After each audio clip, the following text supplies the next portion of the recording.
What is the role of video games in the life of the Christian? That's what we're talking about today on the To Be the Church podcast. Welcome to the To Be the Church podcast, where we explore what it looks like to truly be the church in today's culture. I'm Tyler. That's Andrew. Benjamin. Yo. How you doing, guys? Good, man. All right, so it's almost summer. Life tends to just slow down a little bit. I mean, school's not in session. The ministry calendar kind of eases up a little bit. You guys got big plans for these next few months? Got a couple trips planned. Sun River with the fam, some golf. We're doing a cabin down in Oregon in August. So, yeah, got a few fun things planned.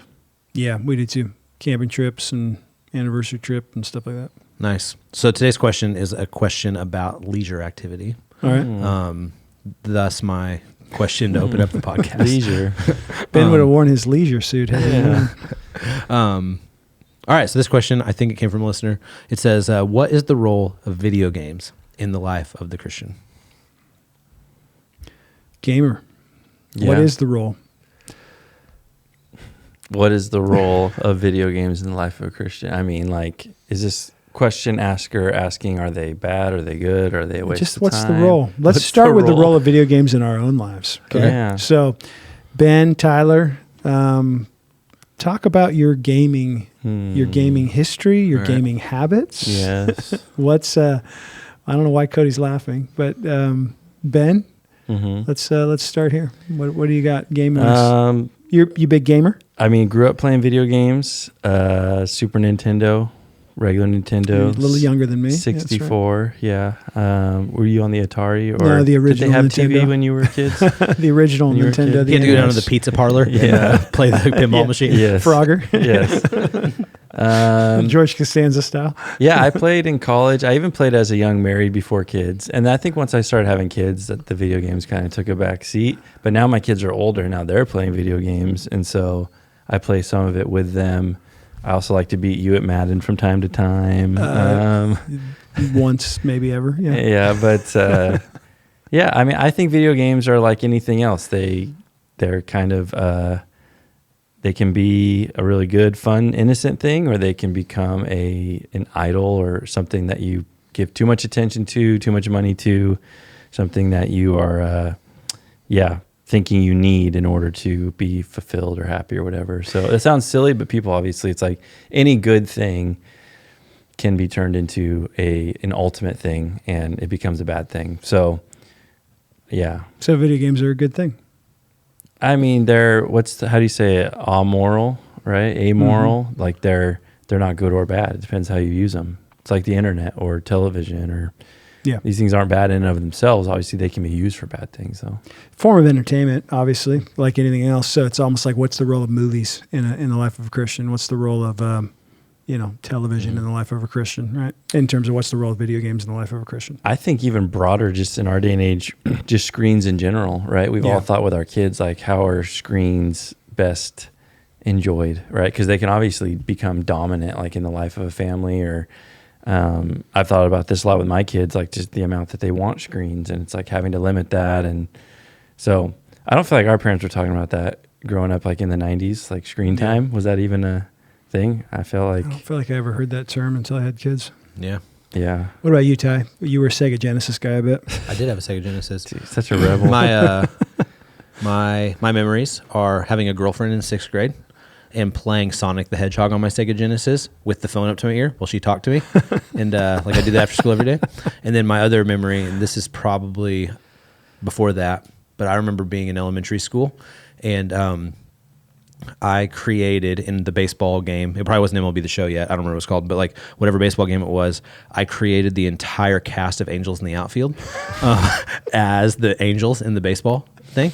And so like Adrian Brody's character, I don't remember his name, but like, Whit Bass was one of the pitchers, I do remember that.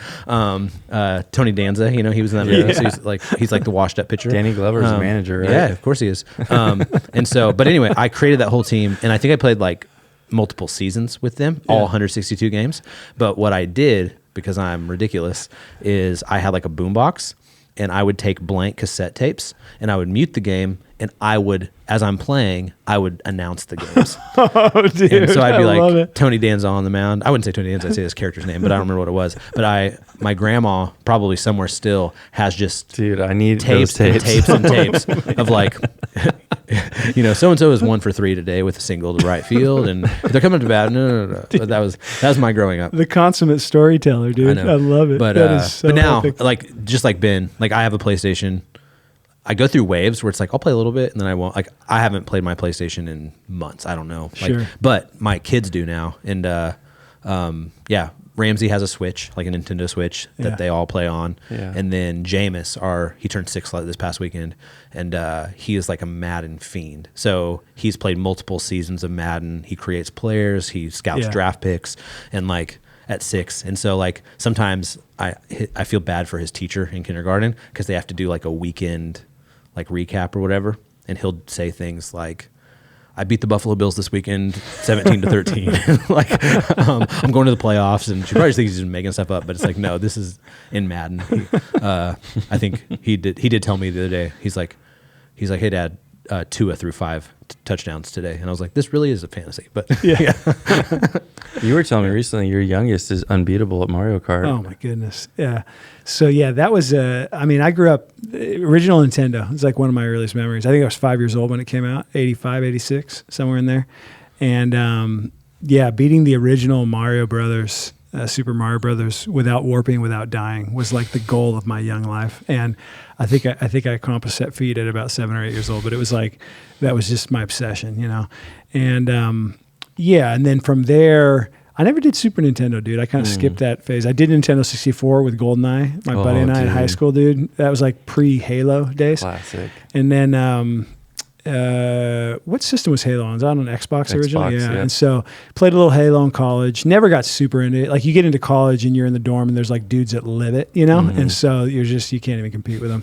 It's always been like, for me, I think in high school, late high school and into college, video games were always sort of a social thing, Like I never got into like I would play against my buddies, and we'd play Halo or whatever, and then then I went through the video game wilderness. I guess I kind of stopped playing in around the time I got married. Same story probably with you guys, and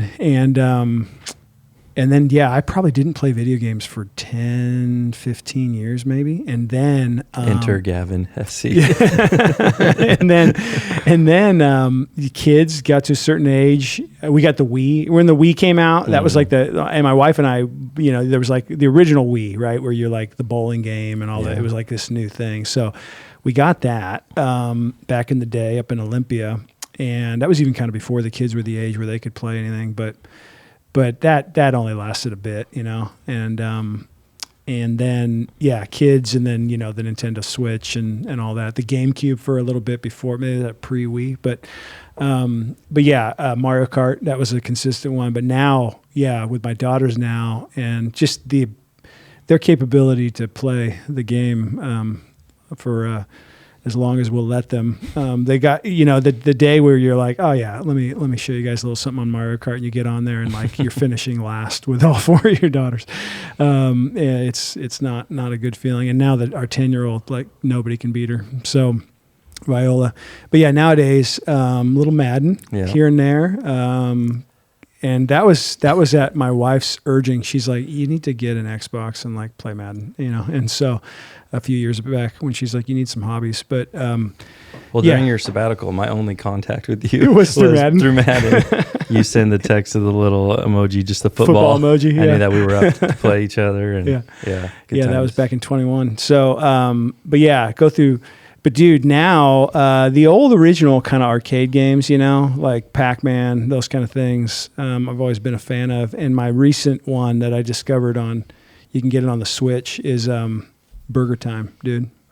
Burger Time. You guys need to look up Burger Time. I've told you about this already, Ben. Like, you get it for $6 on the Switch, and Do they run a fast food restaurant? No. Oh. It's like super early kind of arcade, almost like a Frogger arcade level type, We discovered it at we were at a vacation house in Southern Cal a few years ago, and they had one of those like tabletop video game arcade things that has like 60 video games on it. And Viola, our youngest, discovered this game, Burger Time, and she's like, "Play this, Dad." And I played it, and dude, you're building a burger basically, and it's kind of Pac-Man-ish. You're like running away from the ingredients. There's like hot dogs and pickles and stuff that are chasing you, dude. It's so awesome. And you're trying to get like a high score, in it. And dude, when the game comes, the factory settings, the high score is 28,000. It's a dude named Ken. And so like chasing Ken and trying to get him off the high scored board was like a big one for me. And so at the vacation house we're at, I would like play until Ken was eliminated from the top 5 scores. And then the girls would turn it off, and then they turn it on the next day, and he'd be back at top. So, so it was like, yeah, he's like my arch nemesis. This Ken guy, whoever he is, the factory settings. It's probably the creator of the game. Put himself on there as the lead. So yeah, so Burger Time. Christian role. Video games in the Christian life. Yeah. So what's the role of video games in the Christian life? Well, so yeah, we were talking right before we. You got Burger Time there on your screen. I do. Yeah, I'm looking it up right now. Epic. And I think we all go through phases, right? Yeah. And like we go back, and Cody mentioned this like John Piper. I don't know if it was a sermon or what it was, but like his whole like this whole thing was like, does it help you run? Like, does it help you run the Christian life? It's like Hebrews 12. Yeah. It was. I think it was an Ask Pastor John episode years ago. And I don't know, was it specifically about video games, or was it about just entertainment in general? No, it was about just like basically the things which so easily entangle that aren't necessarily sin things, And so his thing urging people was like, does it help you run with endurance, the race marked out for you, right? Looking to Jesus. And so just a good kind of keeping the finger on the pulse of discipleship in one's life on, are good things or whatever becoming distractions, or are they becoming obsessions or whatever? Yeah, I would say this. I would say there have definitely been seasons of my life where if it's like I'm going to pick up a video game, or I'm going to like dive deeply into one, or play 3 seasons of Madden, or try to beat whatever game or whatever, that it's like there are seasons of my life where it's like that would be unwise and a way to escape. Right? And then there are other seasons of my life where it's like, oh, that's not an issue. I can just play a game. You know what I mean? Yeah. And I don't even know what the distinction is between those seasons, but I do feel like there have been definite seasons of life where it's like, and maybe it's a bandwidth thing, where it's like, I have so little to give that I'm going to be giving up time with my family, or time working on actual important things or discipleship related things in order to like turn my mind off and escape here, versus like, oh, like I just have an hour here. Let's just do whatever. You know what I mean? Does that make sense? Yeah. Yeah, I read a book a few years ago. It's called Becoming Worldly Saints. And his whole thing was like not needing to feel guilty or ashamed by enjoying things of the world, right? Not things of the world in the sense of like sinful things, but it's like a kind of a doctrine of leisure, or like, or free time or entertainment. Like, obviously I don't think any of us would say it's bad to enjoy those things, but there's obviously danger there of it entangling us. And so, there's also one I have on my shelf, I haven't read it yet, but it's by a guy named Joe Rigney, who actually came out of Bethlehem with Piper. It's called Strangely Bright. And it's the same thing, because that song, Turn Your Eyes Upon Jesus and the things of earth will grow strangely dim. It's strangely bright. He's like, how do we enjoy the things of earth without turning them into like gods? And so I think it's something we need to wrestle with, because I don't think we're called to like be Amish, right? And like not, not embrace anything modern or anything that's like leisure and joy. Like, why go on vacations? Like, what's our doctrine of vacationing? Like, and so it's good to think through those things, but also I don't think we need to carry around this false shame. I feel like there was 10, 15 years ago, a lot of books being written that were kind of like this call to like abandon every pleasure and just like, get radical and do all these things. It's like, I think that creates like a poverty Christianity that's like not helpful. Like, we can enjoy things. It's just having them in their right place. Yeah. And I agree with that. And I think the book of Ecclesiastes would lead us there as well, into, this sort of, doctrine of joy in the midst of a vain world, in looking to the Lord. And I think video games, screens of any sort, entertainment of any sort. You could even extend that into any hobby, right? You could be really into fixing cars and just obsess over it and spend all your time working on that bike or that engine or whatever it may be. Pickleball could become an idol to some. Yes. I'm just not going to say who, but I think I said Tyler. Golf, anything, right? no, golf can't be. Any sort of sport. And so, but I think I think what generally we tend to be saying here is like, what you guys have both summarized is certainly there's space for it in the Christian life, like there is any entertainment. I think, Tyler, you mentioned this idea of escape. I think if it's an escape from responsibility, an escape from duty, an escape from relationship in order to kind of lock yourself into sort of a fantasy world, I think that could be unhealthy for sure. I also think, and I don't know who asked this question specifically, but I also think like you can see a level of arrested development that occurs, particularly in young men who in their formative sort of college years or what could be their college years or those kind of like late teens, early 20s who can just get obsessively into the gamer thing and not, I'm thinking of kind of the image of a kid that just could be productive and focused and developing in his life, having relationships and